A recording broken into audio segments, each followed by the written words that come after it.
Oi, pessoal! Vamos dar início agora à nossa segunda aula sobre memória, certo? Na aula anterior falamos um pouco sobre a visão geral, em especial sobre hierarquia de memória, e vamos hoje iniciar sobre memória principal. Ok? A memória principal é a memória onde eu vou estar com o meu processo armazenado, ou seja, desde que eu iniciei um programa, coloquei um programa para ser executado, ele é armazenado em partes dentro da minha memória principal. Tá? A memória principal, elas são memórias semicondutoras, onde esses dados e programas eles vão estar armazenados, esses dados e programas que vão estar em processamento, certo? Essa informação ele permanece na memória apenas quando é necessário, ou seja, quando o bloco daquele meu processo que está sendo executado ou uma parte dele.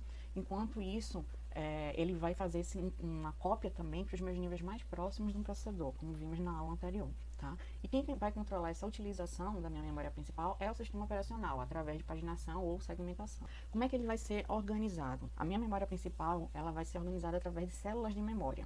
A implementação dessa célula de memória é que varia de tecnologia para tecnologia. Vamos falar sobre algumas nessa aula, tá? Então, toda célula de memória ela vai apresentar dois estados, que chamamos de estáveis ou semi-estáveis. Um deles é o estado que vai definir uma escrita, uma possibilidade de alteração do dado, tá? Da célula de memória. E um outro estado que vai ser a de leitura, onde eu posso verificar o estado daquela célula em si, ou seja, eu posso pegar o dado que está armazenado lá, visualizar. E cada célula ela vai ser identificada por um endereço único, tá? Que vai ser referenciada pelo sistema e pelos programas. Tá? Esse endereço único ele vai ser definido durante a execução do processo, tá? Até para saber exatamente onde dentro da memória ele está alocado. Essas células elas são numeradas sequencialmente para poder identificar sua localização, certo? E aí os dados de processo vão estar em localidades próximas. E o endereço é que vai fazer a localização dessa minha célula. Essas minhas memórias, eu posso ter vários tipos dela, como já começamos a analisar na memória anterior. O foco da nossa aula de hoje vai ser essa memória de acesso aleatório, que é a memória RAM, onde vai estar normalmente sendo utilizada como minha memória principal. Em alguns sistemas, como sistemas embarcados especialmente, eu posso utilizar também a memória flash como memória principal, tá? Mas para PCs, a memória RAM.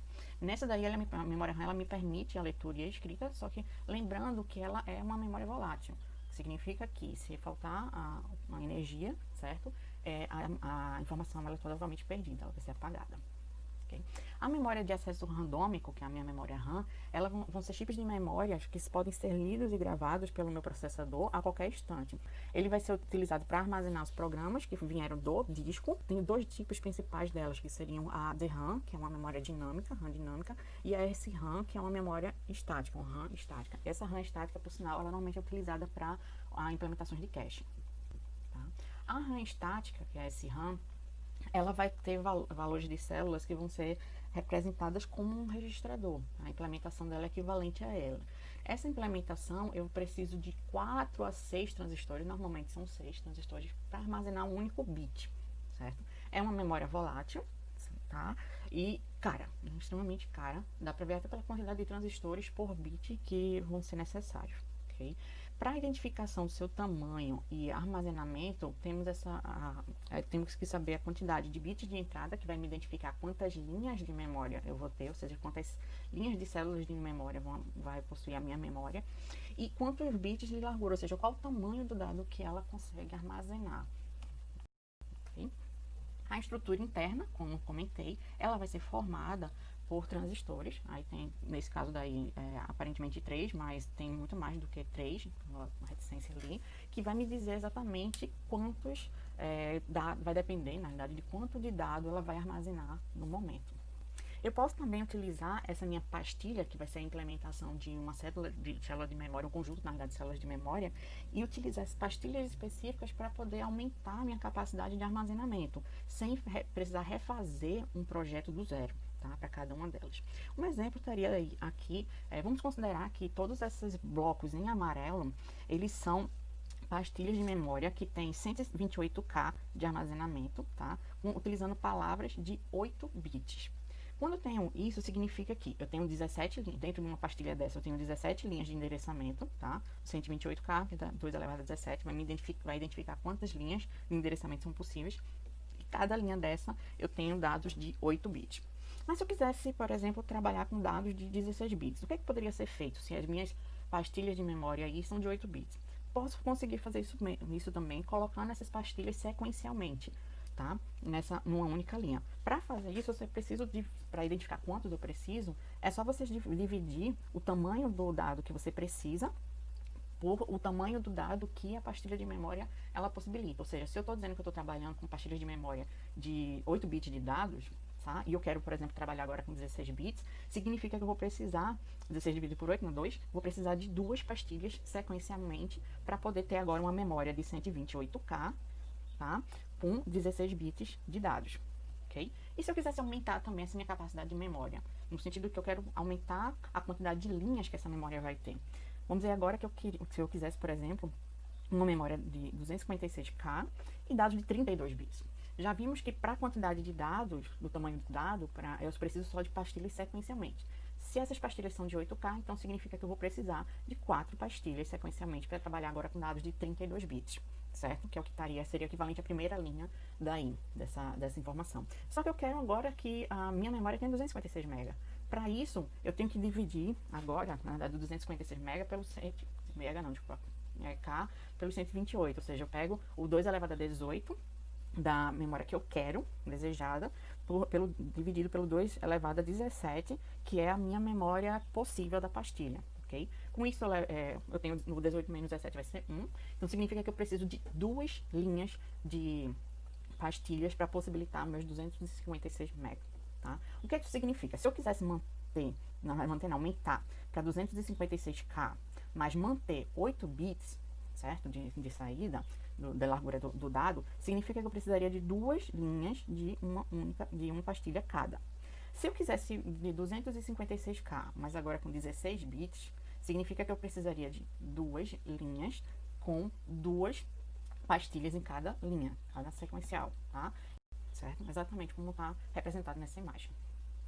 A SRAM, ela precisa também de barramentos, ela utiliza barramentos bidirecionais para a leitura escrita, para facilitar e aumentar o desempenho dela, porém, quando ela está fazendo uma operação de escrita, eu preciso desabilitar a entrada de dados, tá? Desabilitar também a saída dessas informações para que eu não perca, eu não suje, vamos dizer assim, os dados dentro da minha memória, tá? E a dinâmica? A memória RAM dinâmica, ela é bem mais simples que a estática, utiliza bem menos transistores, para vocês terem ideia, para cada célula de memória. Enquanto na SRAM eu preciso de 4 a 6 transistores para implementar, dentro de uma célula de memória da DRAM, preciso de um transistor e um capacitor, tá? Por isso que ela é muito mais barata do que a minha memória SRAM, certo? Só que ela tem um problema. Por trabalhar com o capacitor ele pode ser carregado, mas ele também tem o seu tempo de descarregamento, tá? De descarga. Nessa descarga, eu poderia perder a informação. Para que isso não ocorra, eu preciso que essa minha memória seja periodicamente restaurada. Então, depois de um determinado tempo, eu tenho que dar um refresh em cada uma dessas células de memória. Isso faz com que eu perca desempenho, tá? Bastante. Eu tenho um projeto bem mais simples, porém, lógico, comecei a perder um pouco de informação, na verdade, um pouco de desempenho de leitura e escrita por causa disso. Aqui está um exemplo do que acontece, tá? Essa curva que está sendo apresentada aí, a curva de descarregamento, ou a perda, o vazamento do meu capacitor, tá? Então, toda vez que está chegando ao final, um sensor, ele vai identificar a finalização da minha carga do capacitor e dar esse refresh, ou seja, vai amplificar o sinal para eu voltar a ter o dado exatamente do jeito que estava, certo? E continuar com essa informação. Lógico que isso daí eu vou perder um determinado tempo para fazer isso, ok? Aqui está um exemplo de como eu trabalharia com essas cédulas maiores de memória, que é um chip em si, um chip de DRAM de 256 MB, tá?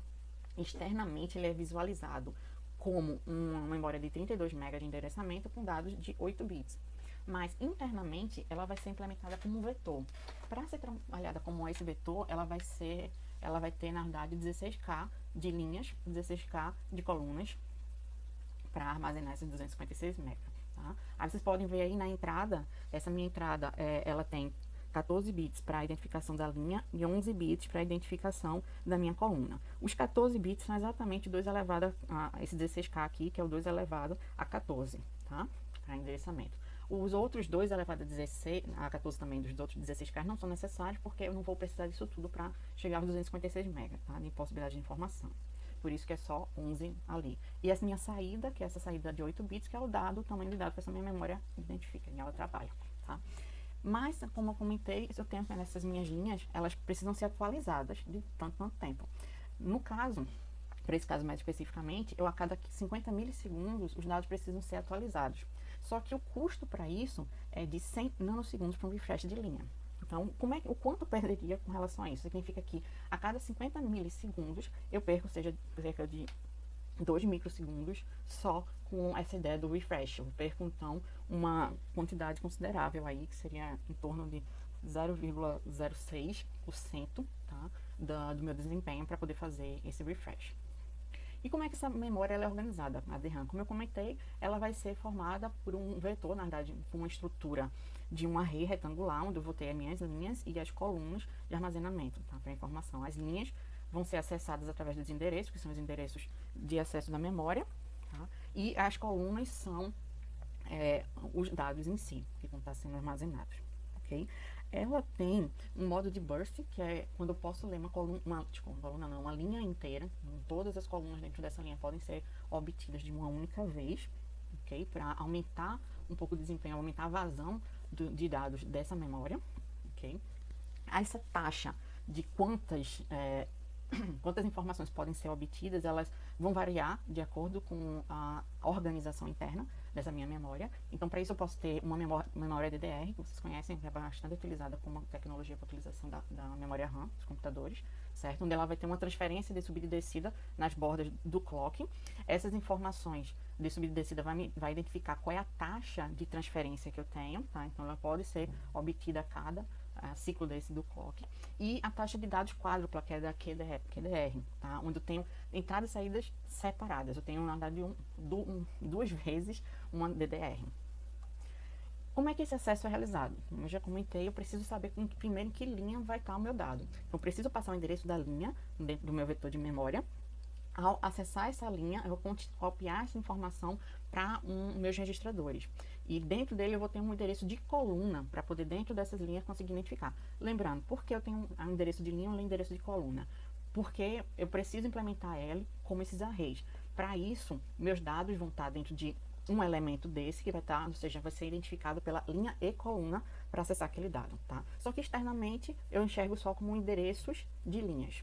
Okay? Mas aquele meu endereço de linha, só lembrando, ele vai ser decomposto em endereço de linha e por coluna quando for acessar essa minha memória. Então, depois de eu encontrar a linha, eu tenho que identificar qual é o endereço da coluna para pegar o dado específico, certo? E envia esse acionamento. As gerações da RAM, elas têm melhorado bastante, como vocês podem ver pelos dados aí.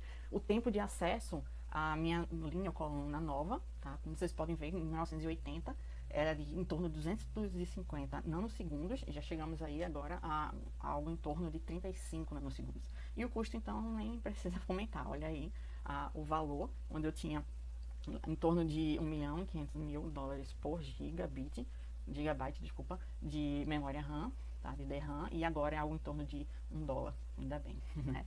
E o tempo médio de acesso a cada uma dessas linhas, que é exatamente o endereço que eu repasso para conseguir acessar, eu já caiu de 150 nanosegundos para 0,8 nanosegundos, uma diferença significativa. Vocês podem ver pelo esse gráfico, que eu estou tendo uma melhoria numa função exponencial, tá?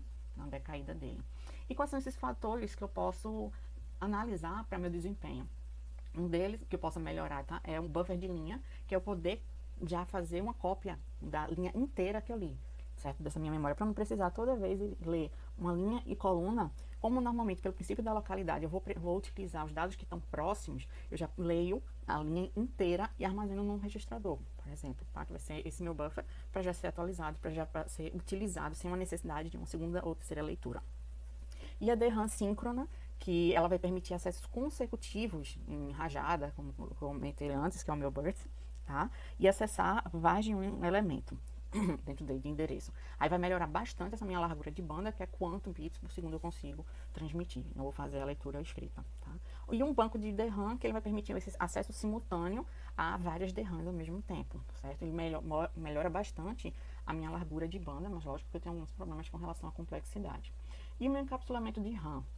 o encapsulamento da RAM ela vai ter, em média, metade dos pins do que seriam necessários, certo? Até porque, pela organização em array, eu não preciso, normalmente, passar os dados inteiros de cada uma das linhas. Só lembrando que aquela informação me passa o endereço da linha e da coluna já dentro dele. Então, não preciso de tantos pontos para envio de endereçamento e saída de dados também.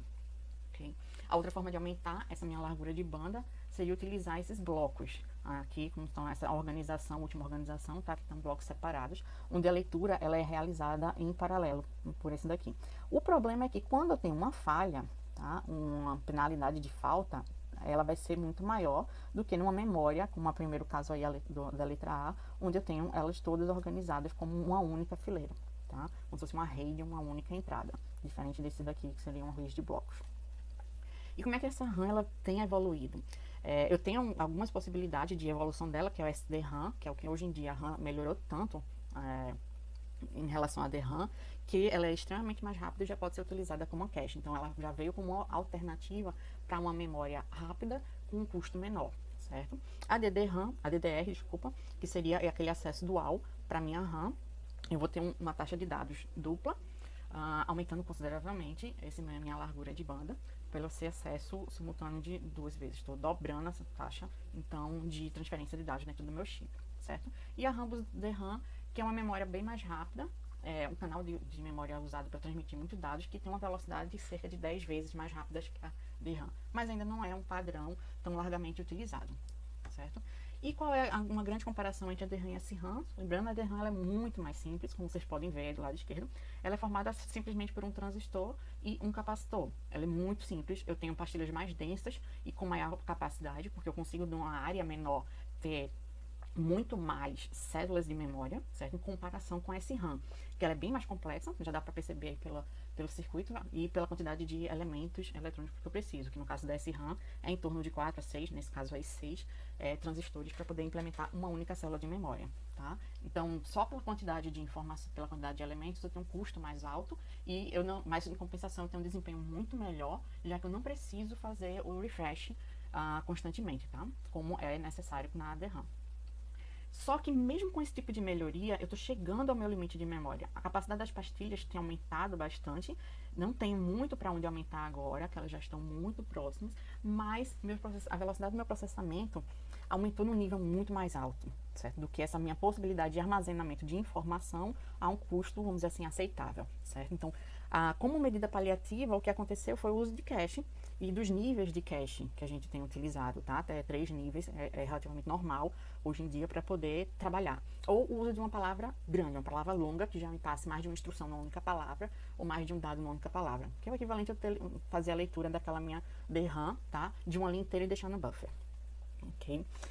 Vocês podem ver aí esse gap, essa diferença que eu tenho entre o desempenho, a taxa de execução do meu processador e processa a minha memória principal, especialmente a DRAM, certo? Então, como é que eu posso fazer para tentar diminuir esse gap? Tentar já sair com um acesso de memória que leva por volta de 10 segundos até 100 segundos, que é quando eu preciso ir numa memória secundária, e mais quando eu estou trabalhando com processadores que eles têm um clock onde o período dele é em torno de 1 nanosegundo. Então, eu preciso fazer com que esse tempo chegue mais próximo de acesso, tá? É onde entra exatamente a ideia da hierarquia, como já falamos. Então, melhor, além da minha memória RAM, eu posso utilizar agora caches, como a própria SRAM trabalha. Okay? E aqui você pode ver que eu também estou atingindo dentro da própria memória, da minha própria estrutura, o acesso a essa RAM.